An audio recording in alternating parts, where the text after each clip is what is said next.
स्वागत है आप सभी का एक बार फिर से हमारे YouTube channel Kartik mathematics classes पे। पिछले वीडियो में आपको हम इकाई का अंक और विभाज्यता नियम के बारे में बताए थे। आज हम आपको उन सब वीडियो जो बताया गया था नियम, उन सब नियमों पे आधारित प्रश्नों को लेकर आए हुए हैं। उम्मीद है आपने पिछला वीडियो देखा होगा। जिन बच्चों ने पिछला वीडियो नहीं देखा है वो डिस्क्रिप्शन में जाके देख लें, और जो लोग चैनल पे नए हैं वो लाइक और सब्सक्राइब करें। तो चलते हैं हम लोग क्वेश्चंस पे। संख्या पद्धति से संबंधित बहुत ही इंपॉर्टेंट क्वेश्चन जो कभी एसएससी में, सीटेट में, टेट में आए हुए प्रश्नों को आज हम चर्चा करेंगे। जैसे प्रश्न में ये आज क्वेश्चन का टॉपिक है some important question related to number system. जैसे आपका पहला क्वेश्चन है संख्या 22 की घात 23 में इकाई का अंक कितना है। तो सर्वप्रथम हमने बताया था नियम में, नियम नंबर 1, यदि किसी संख्या के अंत में 0, 1, 5, 6 हो आधार का तो उस संख्या के इकाई का अंक वही रहता है। लेकिन यहाँ पर आधार किसको बोलते हैं बच्चों? ये आपका आधार होता है और जो ऊपर लगा रहता है इसको हम लोग क्या बोलते हैं? घात। तो सर्वप्रथम हमने बताया था आपको कि ये रूल नंबर 1 पे है, तो रूल नंबर 1 इसे पालन नहीं कर रहा है। तो उसके बाद क्या था कि जो घात लगी होती है उस घात को हम 4 से भाग करते हैं। तो घात को 4 से भाग कीजिए तो 4 के पहाड़े में 5 बार में 20 आएगा, शेषफल बचा आपका 3। तो जो शेषफल बचता है उसको आधार की घात में लगा देते हैं। तो आधार के इकाई का अंक क्या है? 2 है। तो 2 की घात क्या हो गया? 3। तो 2 की घात 3 माने 2 गुणे 2 गुणे 2। ये बहुत इंपॉर्टेंट क्वेश्चन है आपका। बहुत बच्चे जल्दी जल्दी में इसको 6 लिख देते हैं, लेकिन आपको क्या लिखना है? 8। तो ये आपका आंसर आ जाएगा 8। तो इकाई के अंक में इसमें इकाई का अंक क्या हो जाएगा आपका? 8। क्वेश्चन नंबर दूसरे क्वेश्चन में लिखा है 7 की घात 95 माइनस 3 की घात 58 का इकाई का अंक कितना है। तो देखिए 7 की घात क्या लिखा है? 95। तो सबसे पहले 95 को हम लोग 4 से डिवाइड करेंगे और 95 को जब 4 से भाग करेंगे तो देखिए 95 को 4 से भाग किया गया, 4 दूनी 8, शेषफल बचा 1। 15 को उतार लीजिए, 4 तिहाई 12, 5 में से 2 गया, क्या बचा? 3। और उसके बाद से 58 को भी 4 से भाग कर लीजिए। 4 से भाग करेंगे तो 4 एकम 4, 5 में से 4 गए, 1 बचा। 8 को नीचे उतारा गया, 4 चौक 16, 18 में से 16 गया, क्या बचा? 2। अब आपको इसके इकाई का अंक ज्ञात करना है। तो जो आधार में संख्या लिखी रहेगी उसके ऊपर घात लगा देंगे। तो यहाँ पे शेषफल क्या है? 3 है। तो 7 की घात 3 और माइनस 2 की घात, यहाँ पे आधार क्या है? 3 है, और माइनस 3 की घात, शेषफल कितना बचा? 2। 7 की घात 3 का मतलब हो गया 7 गुणे 7 गुणे 7, और 3 की घात 2 माने 3 गुणे 3। 7 का 7 से गुणा करेंगे 49, और 49 सते 343, और 3 त्रिका 9। तो 13 में से 9 गया, 4 बचा, और यहाँ कितना बचा? 3 और 3, 334। 334 में इकाई का अंक क्या है? 4 है। तो इस क्वेश्चन में इकाई का अंक क्या हो जाएगा? 4। क्वेश्चन नंबर तीसरे में क्या लिखा है? 1237 की घात 256 में इकाई का अंक क्या होगा। तो आधार में क्या लिखा है? 1237। तो इकाई के अंक के लिए सर्वप्रथम हम 256 को 4 से भाग करेंगे और शेषफल को आधार के इकाई के अंक के ऊपर लगा देंगे। तो यहाँ पे सवाल में क्या लिखा है? घात में 256 को 4 से डिवाइड कीजिए। तो 4 छक 24, 5 में से 4 गए, 1, 16, 4 चौक 16। यहाँ पे शेषफल क्या बचा? 0, कुछ नहीं। तो हमने रूल नंबर 3 बताया था आपको, यदि किसी क्वेश्चन में भाग देने पे शेषफल 0 आ जाएगा तो उस दशा में आप जो एक आधार के इकाई के अंक है उसके ऊपर घात क्या लगाएंगे? 4। तो घात 4 माने 7 गुणे 7 गुणे 7 गुणे 7। 7 का 7 से गुणा करेंगे 49, 7 का 7 से गुणा करेंगे 49, फिर 49 को 49 से गुणा कर सकते हैं आप। तो 49 को 49 से गुणा करेंगे तो 2401 आएगा, या ऐसा गुणा ना करें, आपको केवल इकाई के अंक से मतलब है। तो 9 का 9 से गुणा करेंगे तो क्या मिलेगा 81। तो यहाँ पे इकाई का अंक क्या आया 1।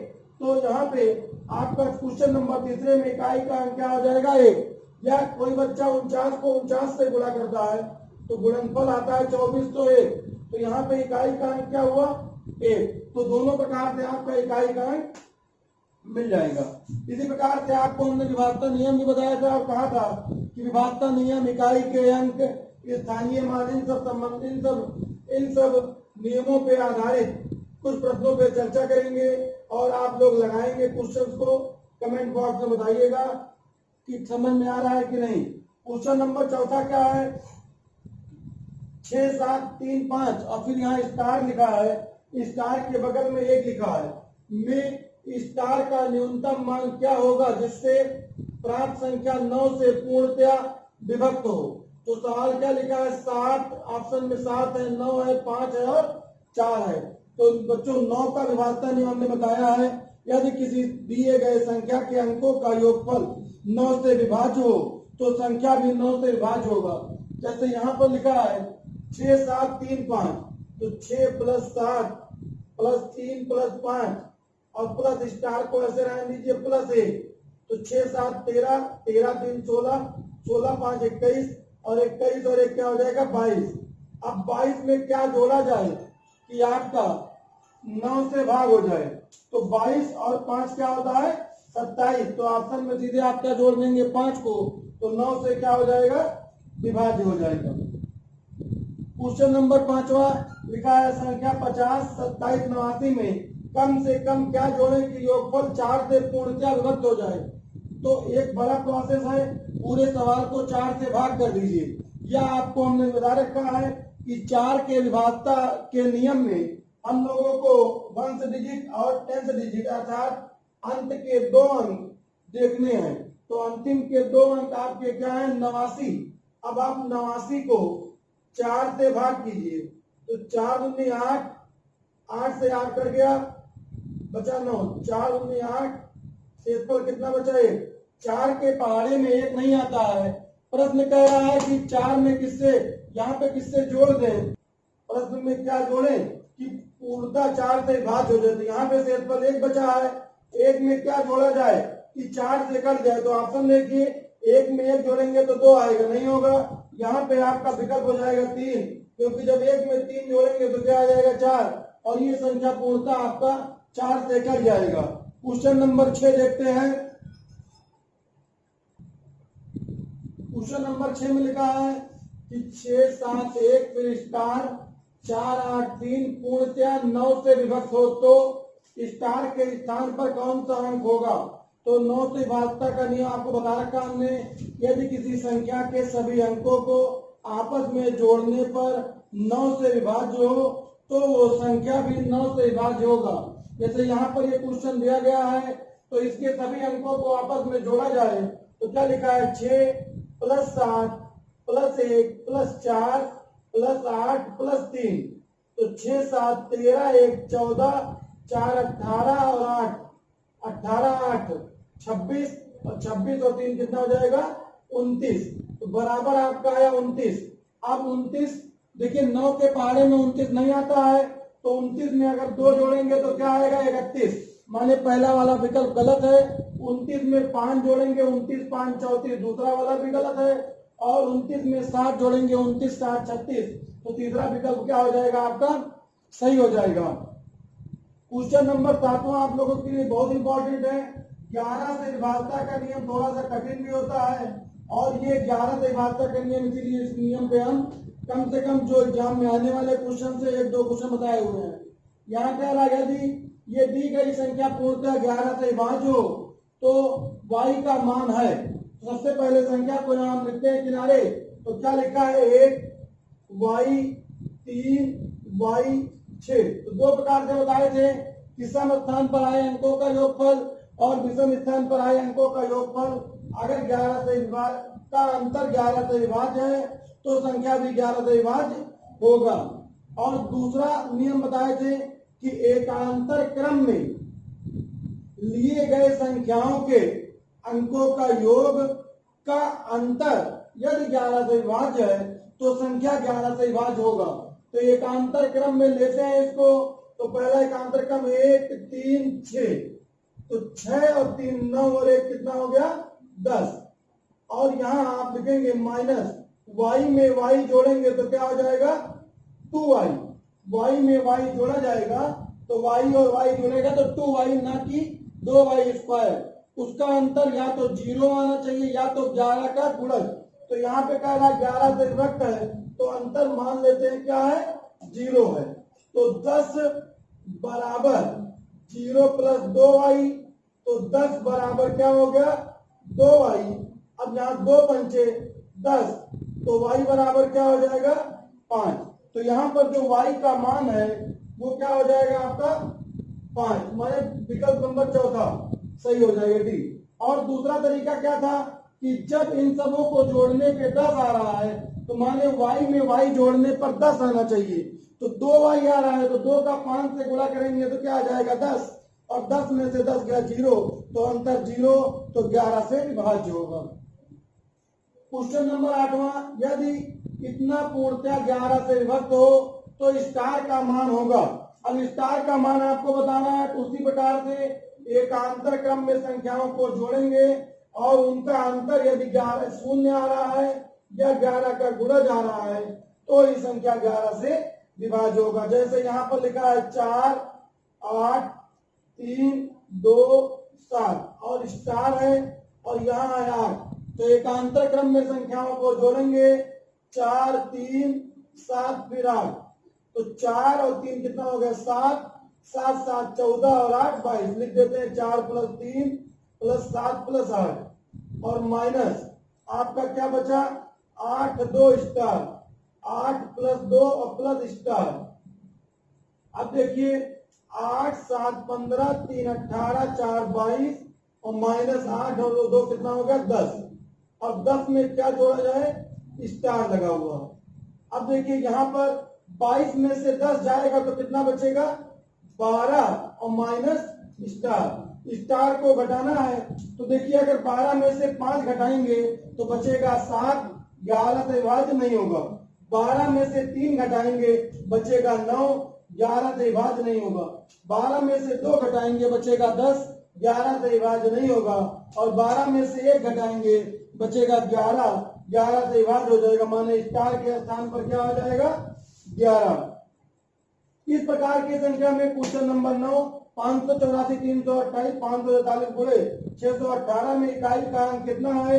तो गुणा करेंगे बहुत समय लगेगा, आपको गुणा नहीं करना है, केवल इकाई के अंकों को देख लीजिए और इन सभी इकाई के अंकों का आपस में गुणा कर लीजिए। तो पहला इकाई का अंक है 4 गुणे 8 गुणे 7 गुणे 3, तो 8 चौक 32 और 7 त्रिक 21। अब इन दोनों का भी गुणा करने का जरूरत नहीं है, इकाई के अंकों का आपस में गुणा कर लीजिए। 2 का 1 में गुणा करने पर क्या आ जाएगा 2, तो आपका उत्तर क्या हो जाएगा 2।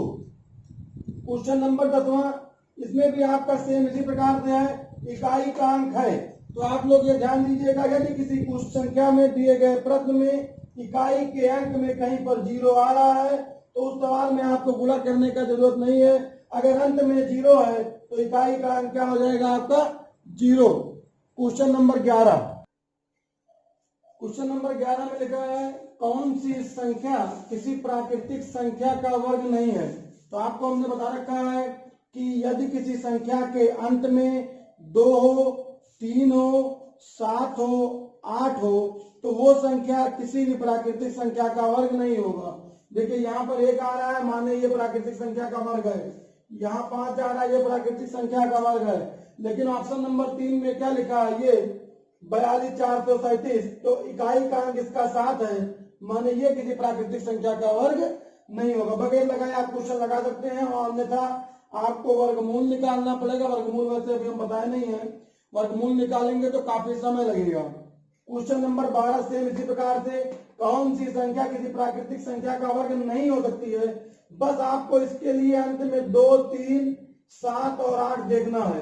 अब यहाँ पर देखिए यहाँ 5 है, ये प्राकृतिक संख्या का वर्ग है। 6 ये भी है, यहाँ 1 है, ये भी वर्ग है, तीनों वर्ग है, ये वाला वर्ग नहीं है। क्वेश्चन नंबर 13 क्या लिखा है कि भाग की एक क्रिया में भागफल 403 भाजक 100 तथा शेषफल 58 है, भाज्य कितना होगा? तो आप लोगों को बताए थे फार्मूला कि भाज्य बराबर भाजक गुणे भागफल धन शेषफल, इस पे आपका लग जाएगा। तो भाज्य बराबर फार्मूला क्या होता है?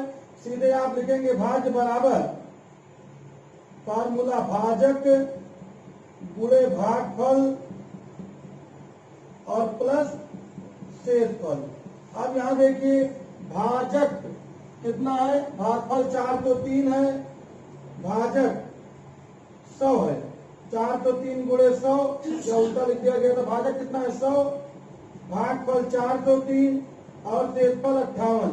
जब किसी संख्या में आप 100 से गुणा करेंगे, 5 का 100 में गुणा करें तो 500, 403 में जब 100 से गुणा करेंगे तो 403 के आगे जो 2 जीरो और प्लस 58 को जोड़ देंगे। तो देखिए 403 और 58 को जोड़ेंगे तो ये आ जाएगा ये। तो विकल्प नंबर पहला है आपका क्या हो जाएगा? सही। माने dividend is equal to divisor multiply quotient plus remainder, इस फार्मूले पे रखा गया, इन दोनों को जोड़े तो क्या आ गया? इतना। क्वेश्चन नंबर 14 में आपका लिखा हुआ है 86, 79, 43 में 7 के स्थानीय मान और जातीय मान में क्या अंतर है? तो आपको बताया गया है कि स्थानीय मान स्थान पे आधारित रहता है, डिपेंड करता है, लेकिन जातीय मान किसी भी संख्या का जातीय मान वही रहता है। संख्या क्या लिखा है? 86, 79, 43। तो 1 10 100,000। तो यहाँ पे 7 का स्थानीय मान हो गया, 7 के आगे 3 जीरो और अंतर पूछ रहा है तो -7। तो देखिए ये हासिल देगा इसको 10 10 10। तो 10 में से 7 गया 3, यहाँ बचा 9 9 और 6 79 69 93। मान लीजिए आपका आ जाएगा 69 93। क्वेश्चन नंबर अंतिम संख्या 3.4625 में 2 का स्थानीय मान है। यहाँ पे ऑप्शन लिखना भूल गए थे तो ऑप्शन को पहले लिख देते हैं। मान लीजिए लिखा हुआ ऑप्शन 1/10, दूसरा ऑप्शन 1/10 के अलावा बी 1/1000, सी 1/10,000 और डी 1/100। सर्वप्रथम यहाँ पर क्या लिखा है? 3.4625। तो आपको बताया गया था कि दशमलव के बाद कोई संख्या रहेगी तो पहले आप दशमलव लगा लीजिए। और कितने अंक है? 1 2 3 अंक। तो 0 0 क्या बचा? 2। दशमलव हटाएंगे 1 2 3 जीरो, माने 3 जीरो नीचे बढ़ेगा तो क्या हो गया? 1/1000। तो इसका क्वेश्चन का क्या हो जाएगा आंसर? 1/1000। तो इस प्रकार से आपके कुछ महत्वपूर्ण प्रश्न नंबर सिस्टम से संबंधित बताया गया। आप लोग इन सब प्रश्नों को लगाइएगा और आपके पास अगर कोई बुक है तो उससे भी प्रश्न को लगाइएगा। अगले पार्ट में आपको जैसे कि सीटेट और टेट में बहुत इंपॉर्टेंट रहता है कि संख्या के गुणनखंडों की संख्या, जैसे आ गया 100 के गुणनखंडों की संख्या कितनी है, गुणनखंडों का योग कितना है, ये आपको नेक्स्ट पार्ट में बताया जाएगा। आज के लिए बस इतना ही, मिलते हैं नेक्स्ट वीडियो में। अगर आप लोगों को वीडियो में कुछ समझ में आया होगा तो चैनल को सब्सक्राइब करिएगा और अपने फ्रेंड्स के साथ शेयर कीजिएगा कि जिससे अगले पार्ट बनाने में हमको और अधिक खुशी मिले। और आपको आपने अपना बहुमूल्य समय दिया, देखा होगा वीडियो को, इसके लिए धन्यवाद।